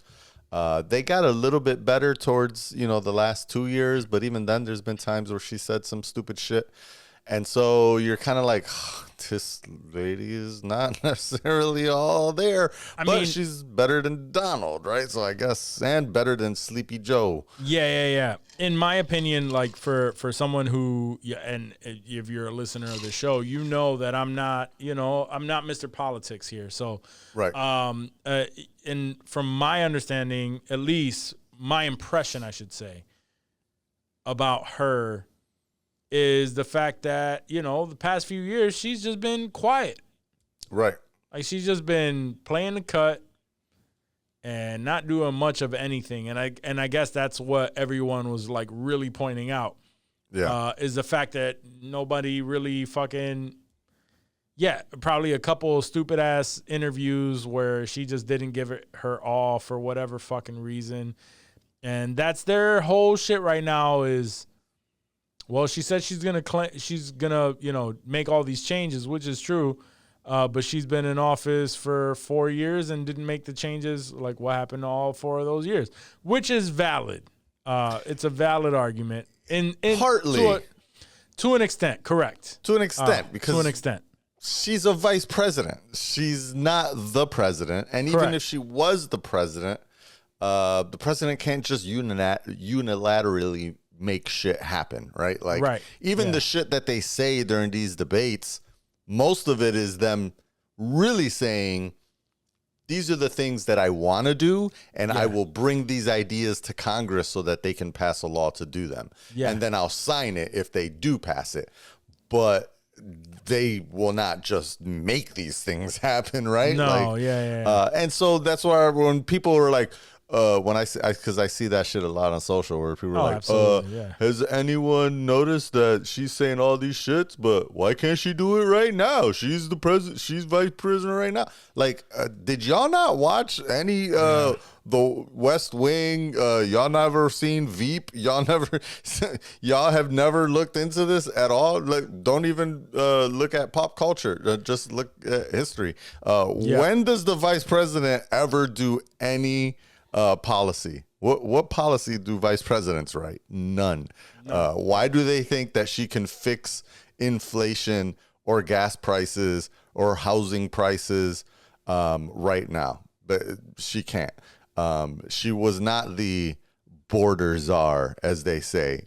She got tasked with trying to figure out what's going on south of the border, not in Mexico, but all the way south in Honduras, in Central America, in El Salvador. Why are people leaving those countries and trying to make it to, risking their lives to come to the border? And she was, I wouldn't say successful, because it's hard to say successful when border crossings have only increased. But there is success that she did have in those areas, by the way, for the uninitiated. They've created, American companies created factories and created jobs for people in those countries so that they wouldn't leave. And they've hired hundreds of thousands of people down there. So, I mean, it's helpful. It's not millions, right? Obviously, there's way too many people, but that's what she was tasked with doing. She did it. It wasn't enough to, stop people from making their way across the border. Anyways, the debate, she kicked his ass. I think that was pretty unilateral. I won't even try to say that word anymore because I keep fucking it up. Unilateral? That was across the board. I would say most, even Fox News I watched last night, pretty much every pundit on there besides Sean Hannity was in agreement that she beat him. Like she destroyed him in many ways. She picked up everything that he said and turned it around. She baited him. She turned him into an angry old dude. She caught him. She teased him on his rally sizes, and he wasn't able to pass that up. He had to go in to talk about how big his rallies are, and nobody leaves his rallies. Both of them, I will concede to anyone who's not a fan of either of them, both of them dodged questions. Almost neither one of them would answer the actual question that was answered of them. However, I would say that when Donald dodged the question, it was usually to lead into something completely different, and more push blame on the current administration. They would ask him about the economy, and he would talk about like inflation, or rather, he would talk about immigration, and something random, right? Or they would ask him about abortion, and he would somehow take it back to immigration. That's obviously a big topic for him. Saved his life. She did similarly, wouldn't directly answer the question, right? Mm-hmm. So if they, like, one of the first questions I remember they asked was like, are Americans better off now than they were 4 years ago? And she started saying, well, when I'm president, I'll offer this tax incentive, and I'll have this tax plan for families, and I'll do this to put more money in your pockets and to care more about the middle class. Okay, that's cool and all, but that doesn't answer the question of, are Americans better than they were 4 years ago? Yeah. Like, answer the goddamn fucking question. Yeah. But I would say she wasn't, while she wasn't directly answering the question, she was still delivering coherent statements. Whereas Trumpito was over here basically making ridiculous fucking claims and saying the wildest shit. Probably one of the most famous usual. And as per usual. Probably the most famous one, the most memed one might be I believe yeah, the conversation, the question was about abortion, and somehow he got into, again, bringing it back to immigration and the fact that Haitians are eating the cats and the dogs of their neighbors. Yeah. In Springfield, Ohio, of all places. Well, speaking of that, let's see. Here we go. Let's start this over. The dogs, the people that came in, they're eating the cats. They're eating the pets of the people that live there. And this is what's happening in our country. They're eating the dogs. Eating the dogs. They're eating the dogs. Dogs. They're eating the dogs. Eating the dogs. They're eating the dogs. Dogs. Dogs. They're eating the dogs. That's a bop. They're eating the That's a dogs. bop. Millions and millions of dogs. Eating the dogs. They're eating the dogs. Dogs. Dogs. They're eating the dogs. Eating the dogs. They're eating the dogs. And it's a shame. Eating the cat. Eating the cat. Hey. Eating the cat. Hey. Eating the cat. Eating the cat. Eating the cat. Eating the cat. Eating the cat. Eating the cat. Oh, it's so perfect. Eating the cat. Oh, that's great. They're eating the dog. Eating the dog. Eating the dog. Oh, it's perfect. I seen so many tweets of bitches like, oh, all these niggas out here eating cats and not mine. Oh, you fucking with the wrong dudes. Anyway. Oh man. Word. Yeah. So yeah, Trumpito thinks that they're eating dogs and cats out in Ohio and Colorado. And one of the things that I will say I fully respect, first time I've ever seen, even though the people on the right complained about it, they started saying it was 3-on-1 because both of the moderators didn't let Trump just say bullshit like they usually do. So when he said the eating the cats and the dogs thing, the dude literally came right back and was like, so you mentioned the dogs thing. We reached out to the city manager in Springfield, and they said that there's no evidence of this. This motherfucker going to come back talking about, but I've seen it on television where people go out and they say that their pets are being stolen. Like that's fucking factual evidence to him, is that some random dude on television claims some random shit. Yeah. That must be believed, right? They said this. They said it. This is true. Yeah. Yeah. Yeah. Fucking stupid. It's the claims That's that why, were made last night were the wildest. It's amazing. Yeah, and that's why I can't even pay attention to it anymore. Because it's just so outlandish to hear this man say some wild ass shit. And then people. What was the other one? They said for abortion that in that Democrats want abortion after 9 months, after the baby's born. They still want to be able to execute the baby, is what he said. It's an execution because the baby's already been born. And then the moderator was like, "There is no state in America where it's illegal to kill a born child." Yeah. I loved how they fact checked him in time, because they were like, hold up.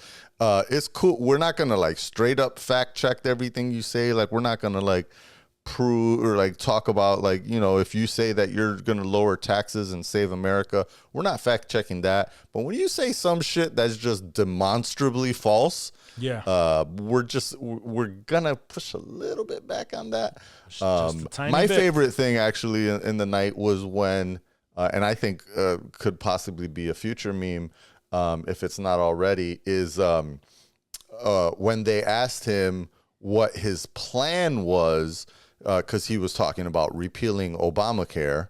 And how it was a disaster for America, and he was complaining about, you know, Kamala wanting Medicare for all, and that was her plan, was to be only government-run healthcare, which again is false. She wants a public option, but private insurance companies can still stick around if available. So they asked him, okay, so if you do get rid of Obamacare, what is your plan to tackle the healthcare emergencies in America? And he just rambled a bunch of shit, and which the moderator then said, so just to be more specific, like, what is the plan? He rambled a bunch of shit. And then she said, so are you saying you don't have a plan? And this motherfucker said, I have concepts of a plan. Oh, that's awesome. That might have been my favorite line of the night. I mean, we all have concepts of plans. Word. Who doesn't have concepts of a plan? Yo, that shit had me going.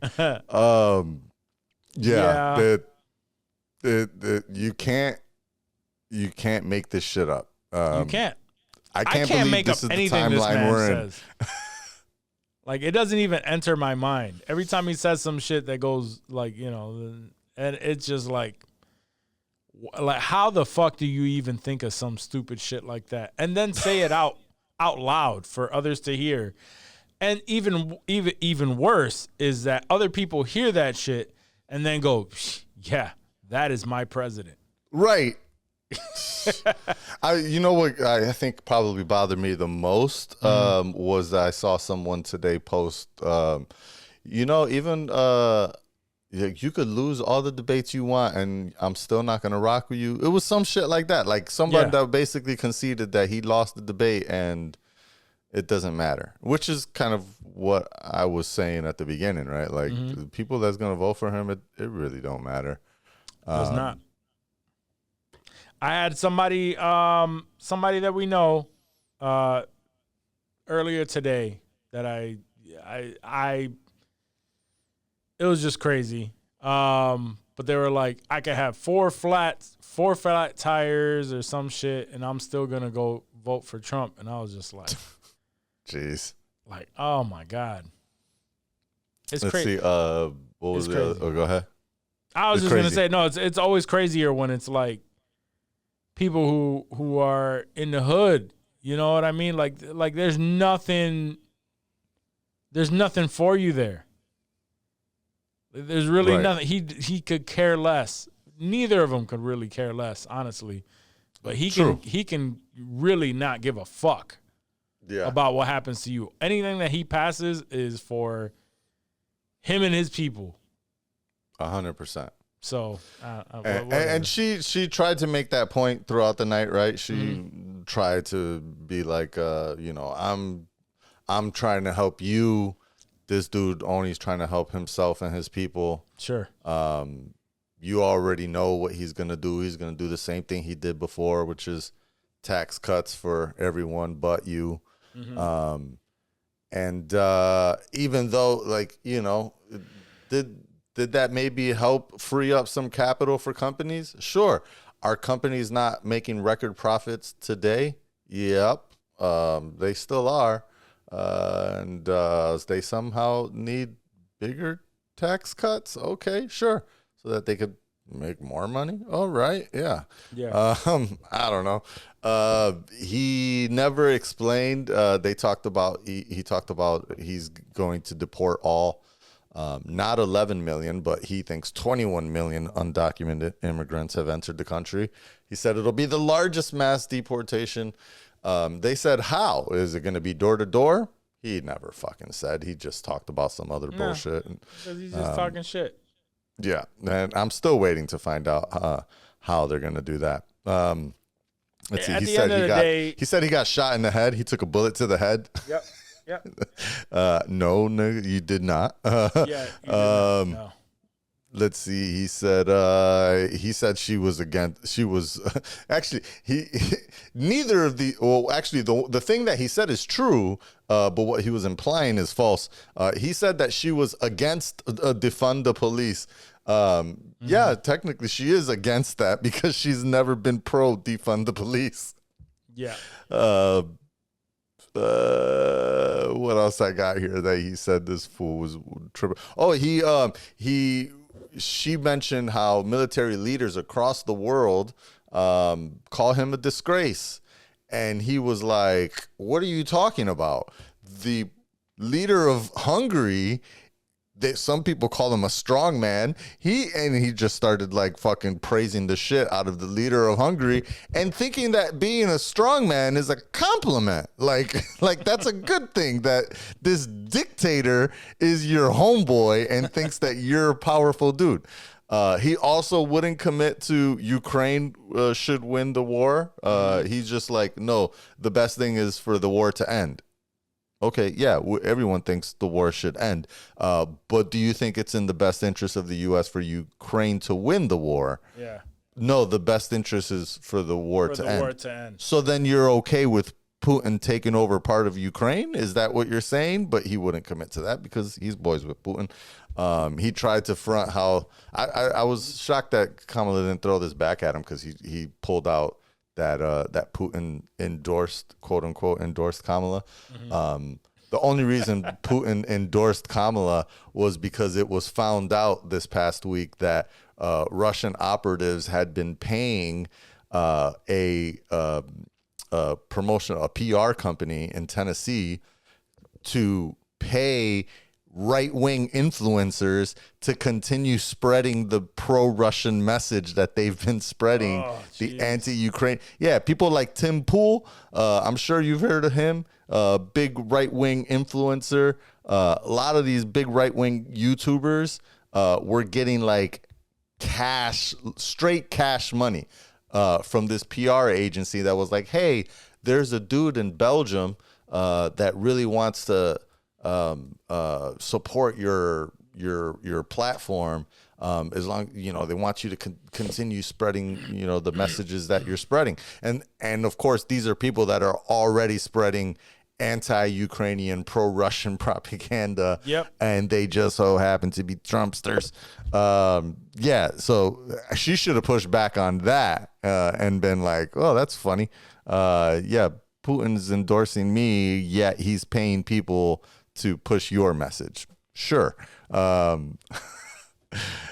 Anyways, long story short, she mopped the floor with him, I would say. That was the consensus of what I've heard. I didn't watch because I was too busy, doing real life things. Well, I was celebrating my birthday and spending time with my family on my birthday, and I was like, exactly. On my birthday, what I'm not going to do is fucking watch a presidential debate. No, I wouldn't do that. So the consensus that what everyone was saying was pretty much that, she wiped the floor with him. She mopped him, which was my assumption anyway, because if you can put together a coherent sentence and that's all you needed to do, and right? respond, with something that we can understand, it's already a 1-up. That's it. Pretty much. Yeah. So that's what we got. And then the last thing that happened at the end of the debate, if you're not familiar, the vice presidential candidate for Trump, J.D. Vance, had previously, before was nominated, he had been on some podcast or something and had referred to most Democrats as childless cat ladies. He said, those are the people that are running the Democratic Party, these childless cat ladies that want to ruin our country. And while I will concede there are quite a few childless cat ladies, or cat girls, really, because most of them are under 40, and they fucking love cats. I hate cats, but there's a lot of them that are liberal progressives. They don't run the fucking party. That's stupid. But they've fully embraced this shit. Like, they love this. Yes, I am a childless cat lady. What? And you still can't control my body type shit, right? Yeah. And the most famous childless cat lady last night finally stepped out of the shadows. and declared her support for Kamala, and that is the vice president of the world, Taylor Swift. Yes. Yes. She finally came out. Most people expected her to support Kamala as she did in 2020, but she hadn't said anything yet. And a lot of people just are like, she commands the largest audience in the world, right? Next to Beyonce, who surprisingly hasn't come out yet to support Kamala. I thought that was interesting, that she's staying away from the politics this time around. She probably will, but maybe she's waiting to do it October surprise or some shit. I don't know. Yeah. But Taylor finally came out, and in doing so, I found this fucking post on Twitter. I thought this shit was funny. So now that Taylor Swift came out and support Kamala, me and the boys.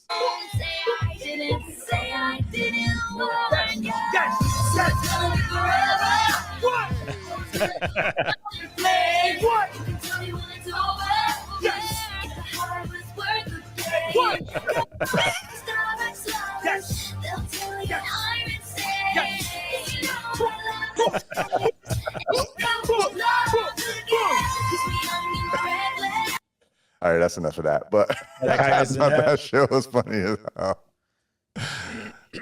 Oh, that's awesome. Yeah. Yeah. And then Trump came out and said something that sounded like a fucking threat to her. Yes. You will pay for this in one way or another, or some shit like that. Some shit like that. Some stupid we talked about it before. There was the the Swifties for Trump or something like that. Yeah. But most of it was like AI images. So terrible. Great shot. Anyways, probably. I mean, they still say that the race is as tight as ever. I think I saw on Comedy Central, it highlighted Fox News, of course, saying the wildest shit. I'm trying to remember what the dude on Fox News said, but he said some shit like, this race is tighter than a too tight swimsuit on a too long car ride home from the beach. Some What wild, the fuck? weird ass shit like that. I was like, dude, who the fuck said? Only Fox News people say wild, weird shit like that. That weird moniker is not going to go away. Those ultra right-wing Republicans really are weird. I have to Ultra listen to it left every Democrats, now and progressives are too, but ultra those anything. Republicans, yes, agreed. But it's easier to make fun of the right wing folks. This long story longer, as my wife likes to say. I probably one of the most positive days in this whole November presidential election thing thus far. Like I said, I had very low expectations. Yeah. The only thing leading into it that made me feel a little bit like maybe she's actually good was there was a bunch of staffers wrote an expose and were like complaining about her, like former staffers, people that got fired. Sure. Were complaining about her because she was too demanding. And the quotes were like, it was a pain in the ass to brief her because she's already read the documents and she was aware and she's already annotated the documents. And she's wants you to give your opinion on it. And I was like, that sounds like a really good boss, like the type of person that I would want to be the president. Like, I don't understand why y'all complaining that she made you do your job. Like, isn't that what you're supposed to do? Oh, bro. So yeah, that made me feel like, okay, if that's how she's been for the last 4 years that we haven't heard about, then maybe she actually is like a really good leader. Yeah. I may not agree with every single one of her policies, but I'll take that over fucking cat turd any day. Yeah. Yeah. All right, I'll politics done. That's what I got for the news. And just to reaffirm, no, Haitians are not eating your cats and dogs in Ohio. In case you were wondering. Yeah. The only illegal alien eating your cats and dogs is the alien life form known as Alf. Oh, man. Yeah, I mean, I don't really have anything really important to talk about Hollywood. They can't really, I can't wait for another week. Other than the fact, since we were talking about Taylor Swift, I could just quickly mention the fact that it's funny that Travis Kelce is set to star, star is, I think, a big, it's a lot. But he's going to be in Adam Sandler's Happy Gilmore sequel. And our boy Benito is also going to be in the Happy Gilmore sequel. So how and what capacity, they're not talking about either one of those roles. But it's very interesting that both Travis Kelce and Bad Bunny are going to be in this Happy Gilmore sequel. I know that there were talks, or Adam Sandler came out and said that he had played around with the concept of, Travis Kelce playing his son. But, I guess that idea was scrapped, but we'll have to see. I'm still not looking forward to this. That doesn't fall for me. I think he could be good. I like Travis Kelce's off the field character. I think he's pretty funny. His brother is fucking way more over the top than he is. Yeah. But I think they're both actually pretty decent. They got that huge fucking podcast deal. Yeah. Probably what was it, the second largest or third largest podcast deal, and they've only got like 50 fucking episodes or some shit. Like they don't even have 50, I don't even think they have. I think they have like 38 episodes of their podcast out, and they already got like a multi-$100 million deal. Kinda crazy. It's ridiculous, man. I mean, they're celebrities already. It's easy to monetize them. Very easy. But yeah, no, they both seem like cool ass guys. So yeah, I mean, they're good. The Kelce brothers, good to talk to. They're funny. They've got a good vibe. Yeah. Kudos to them. Yeah, kudos to them. But just to quickly spin back, you mentioned Benito. Where the fuck has he been? I don't know. Bad Bunny was like one of the biggest stars of the world from 2020 to 2023. At least 2022. We were celebrating his. We were listening to his album that had just dropped last year when I came through for Comic-Con. That's right. And then we just haven't really heard much of him since. This year has been really low for him. But that's all right. I think he toured for a little while and then took some time off, and now it's time for Benito to show up again. See, he dropped that that his last album was Nadie sabe lo que va a pasar mañana. Nobody knows what's going to happen tomorrow. And it was a trap album, and I don't think people expected that. And it was because it's trap.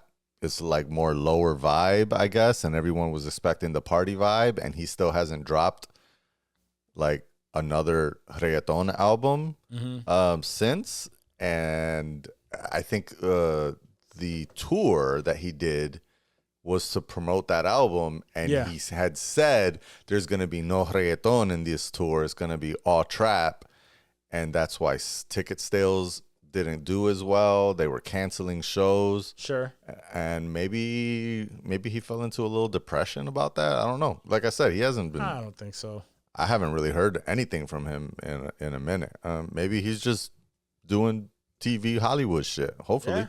Or maybe he just locked himself away and he's working on a new fucking album. I hope so, because I still think the kid is super talented. Yeah, for sure. Let me see. What is this? Well, he has something listed for 2024. I don't know if this is legit. This was that was back a single or an album? What's this sad one? that a single? I don't know that one. Under music albums, newest, it's listed under 2024. SAD, sad, all capital letters. But there's no information on it. It's just a picture of him with like a hat, his like heart thing, and that's it. But I'm thinking he locked himself away.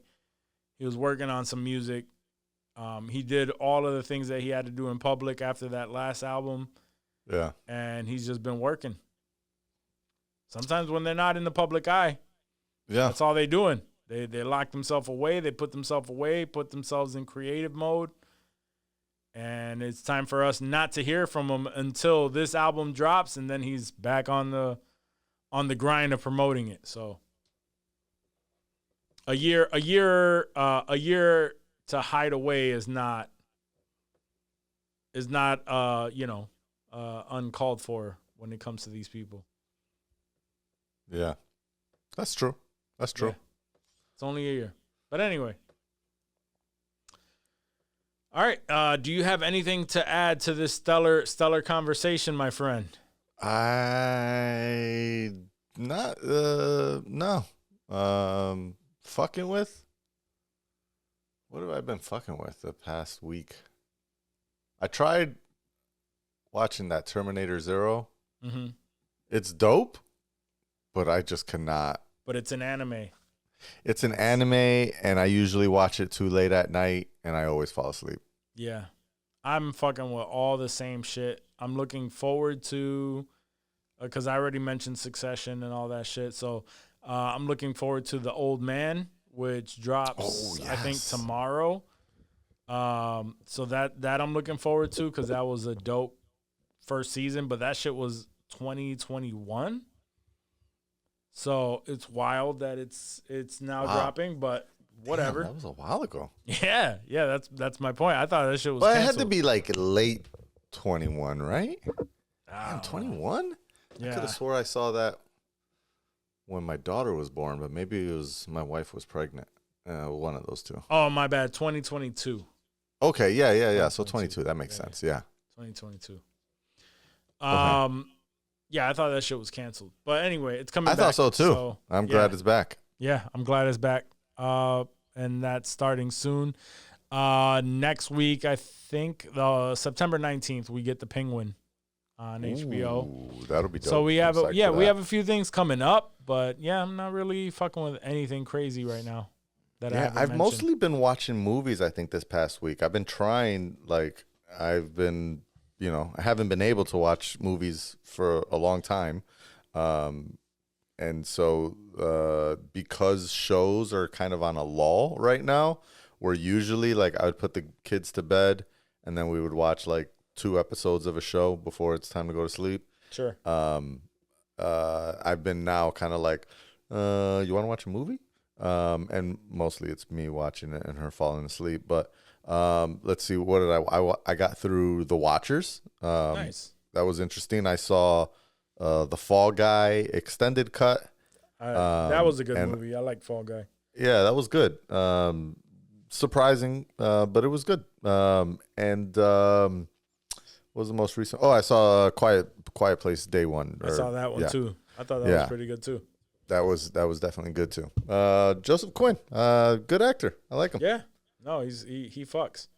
Yeah. You know what I rewatched this week, and I posted about it on Facebook, but every single time I come across it, it's got to be one of my top movies, one of my favorite movies of the past decade, and it's fucking Tom Cruise, The Edge of Tomorrow.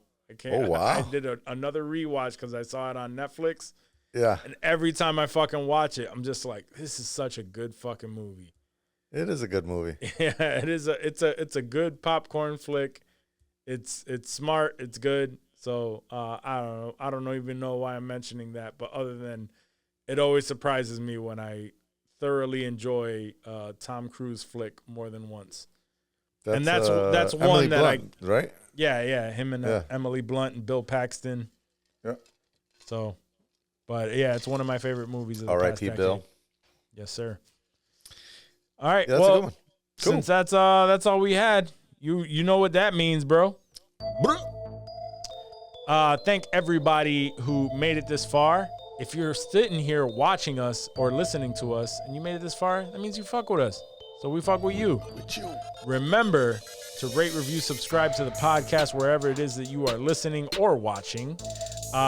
Subscribe to our paid service.